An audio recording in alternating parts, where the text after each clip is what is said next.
Bro, it's got hands.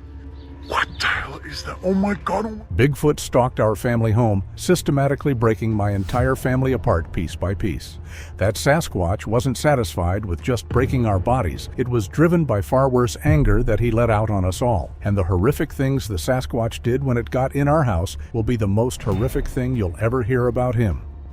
I just felt it, a weight settling on the back of my neck like something enormous had leaned in close to look at me. And that was before I ever saw the shape at the tree line that made my stomach drop into my shoes. It was tall, impossibly tall, easily 9 feet, standing between two oaks with its arms hanging loose at its sides, covered head to foot in matted black hair. I blinked and it was gone, folded back into the shadows like it had never been there at all. But I knew what I had seen. I had just moved my family into the woods with Bigfoot. I didn't say anything to my wife when I went back inside. She was already stressed enough, unpacking boxes with our 6-year-old daughter tugging at her sleeve, and our 10-year-old son sulking on the stairs because there was no internet. Our Labrador, Max, wouldn't stop pacing by the back door, whining low in his throat, and I chalked it up to a new house and unfamiliar smells. I didn't chalk up the thing at the tree line to anything. I just found the crowbar in one of the toolboxes and set it by the front door where I could grab it fast, and I didn't tell my wife why. Bigfoot was out there. I didn't have the words yet to say it out loud, not even to myself, so I just carried the crowbar around the house like it was normal, like everybody unpacks a fixer-upper with a steel bar in one hand, and I kept glancing at the windows every few minutes, watching for that black shape to come back out of the tree line. We ate dinner by lantern light because half the outlets in the house weren't wired to the generator circuit yet, just frozen pizza, microwaved on the one line that worked, eaten off paper plates at a card table because our real furniture was still in boxes. Max wouldn't touch his food. He sat by the back window with his ears pinned flat and his lips curling back off his teeth, growling at something none of the rest of us could see. I told the kids it was probably a raccoon. I didn't believe it for a second. I kept thinking about the shape between the oaks, the way it hadn't moved like an animal, hadn't moved like anything should move, just stood there watching us unload our whole lives into a house it apparently considered its own. Bigfoot. The word kept surfacing in my head, no matter how hard I tried to push it down, as something ridiculous, something from late-night cable specials, not something that belonged in my new kitchen with my kids eating pizza 6 feet away.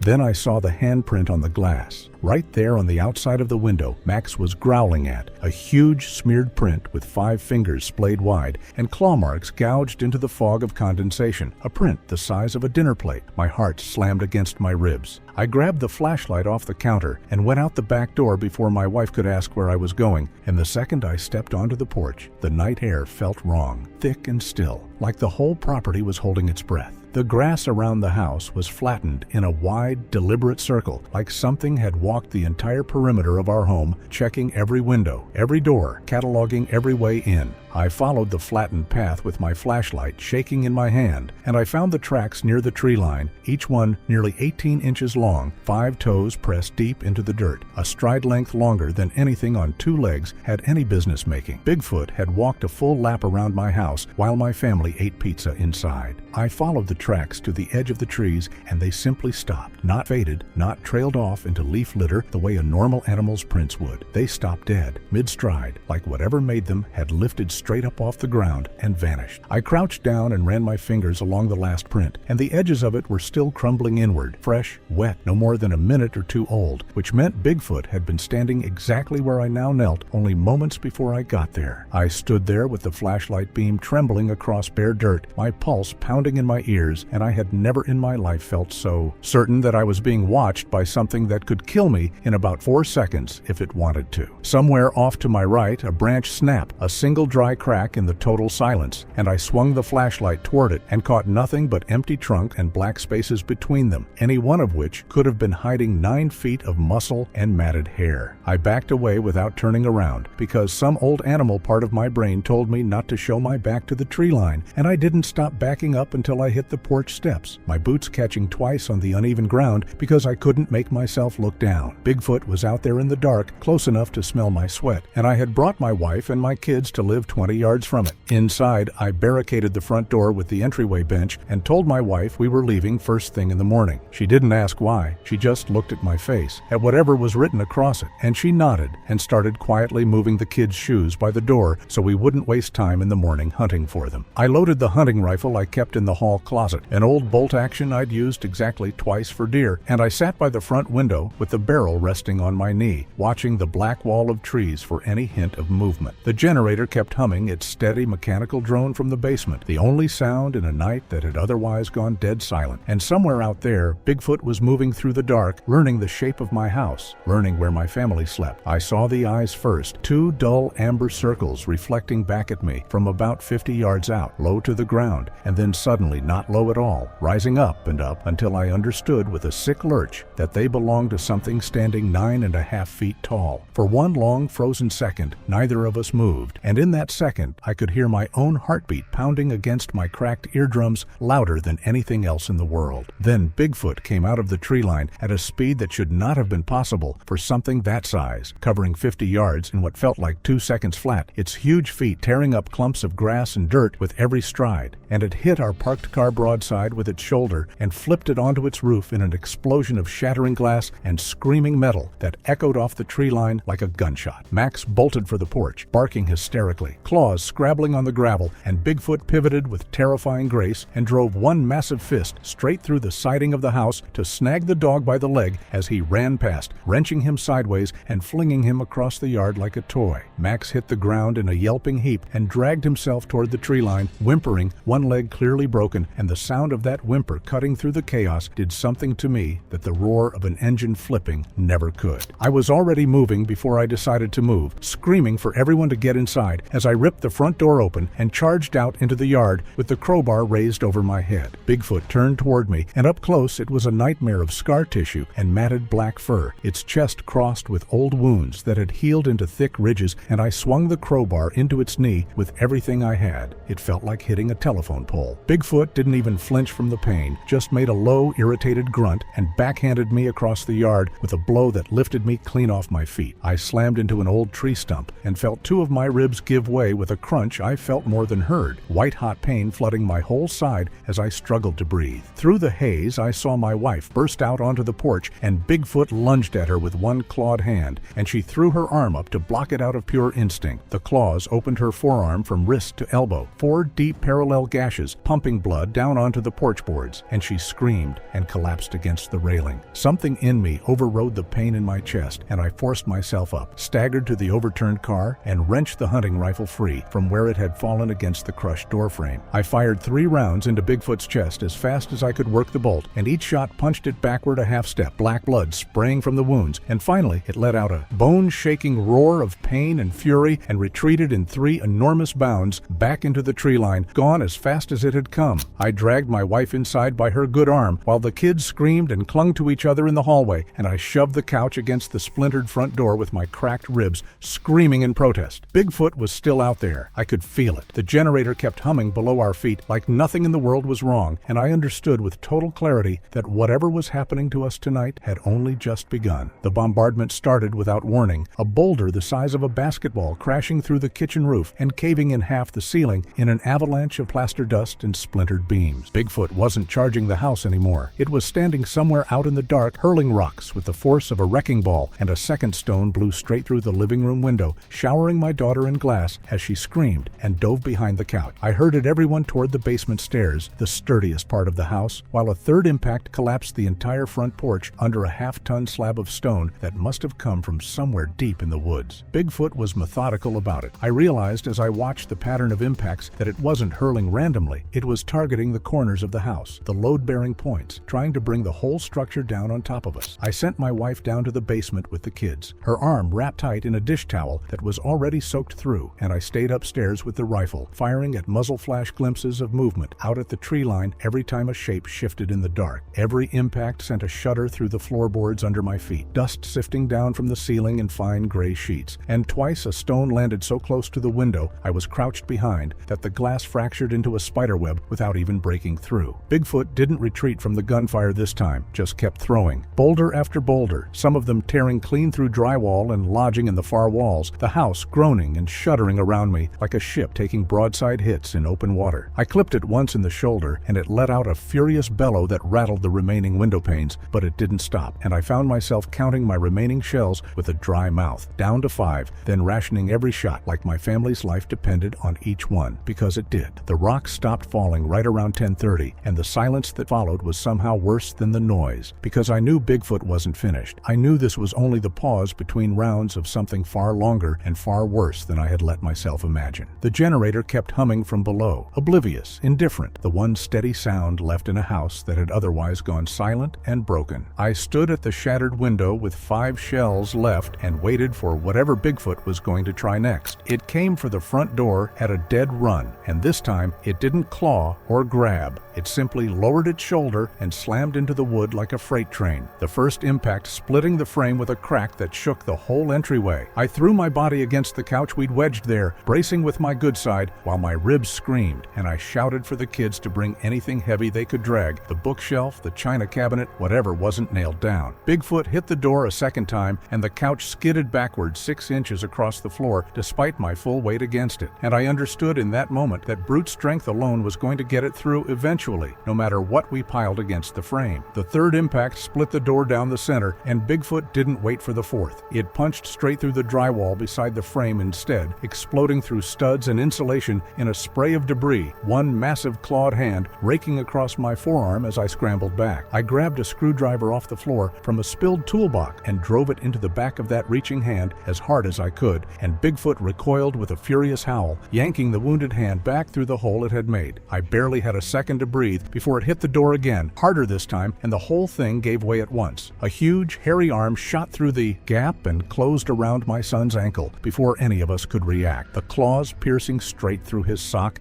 and into skin, and he screamed as Bigfoot started dragging him toward the opening, his fingers scrabbling uselessly against the hardwood floor for something to hold on to. I lunged and grabbed his other leg, hauling backward with everything my broken ribs had left in them, my vision going white at the edges from the pain, and my wife, blood soaking through the towel on her arm, snatched a cast-iron skillet off the floor and brought it down on Bigfoot's wrist with a clang that rang through the whole hallway like a church bell. The grip loosened just enough, tendons and claws slipping half an inch across bloody skin, and I wrenched my son free and fell backward with him into the hallway, both of us gasping, his small body trembling violently against mine as the arm withdrew back through the splintered gap. The door held, barely, wedged shut again with a length of steel pipe I jammed between the frame and the floorboards, and I looked down at my son's ankle to find deep parallel claw marks welling dark blood, his face already going pale and glassy with shock. I slapped his cheek lightly and told him to stay with me, that we weren't done yet, and outside I could hear Bigfoot pacing, snorting, working itself up for whatever came next. I had 4 shells left.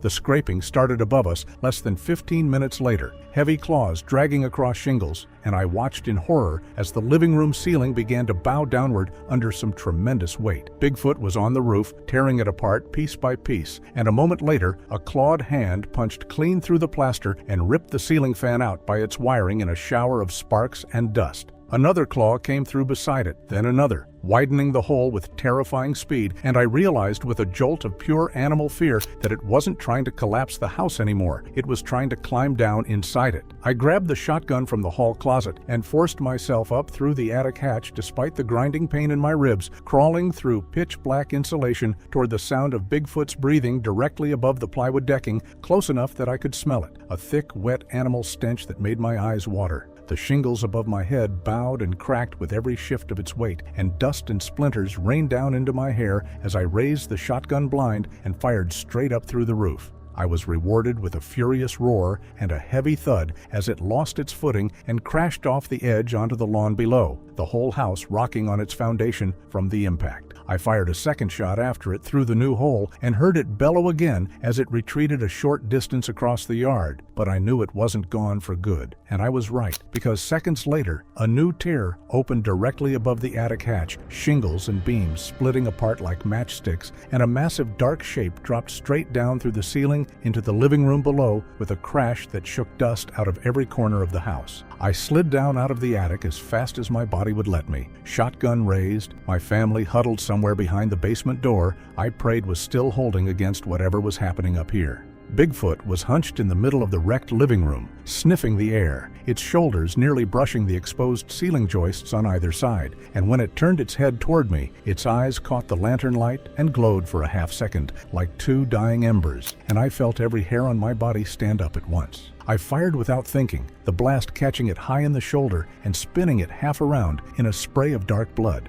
and it swiped back at me with one raking claw that opened a gash across my forehead, blood immediately pouring into my eye and turning half the room red. I ducked low, worked the pump with only 2 shells left, my hands slick with my own blood, and fired again, point blank into its chest as it lunged for me a second time. Bigfoot staggered backward into the fireplace, cracked mantel stones raining down around it in a cloud of soot and dust, and went still, twitching faintly in the debris, one massive hand still curling and uncurling against the hearth. I didn't stop to see if it was really dead. I couldn't afford to. I dragged the massive body outside, by its arm, my whole body screaming with every step, and left it in the yard while I hunted through the wreckage for anything to cover the gaping hole in the roof. I found a sheet of plywood in the garage and nailed it over the worst of the opening, though I knew, even as I hammered the last nail, that it wouldn't hold against anything determined to get through it. The generator kept humming steadily below the chaos, the only normal sound left in a house that had been torn nearly in half,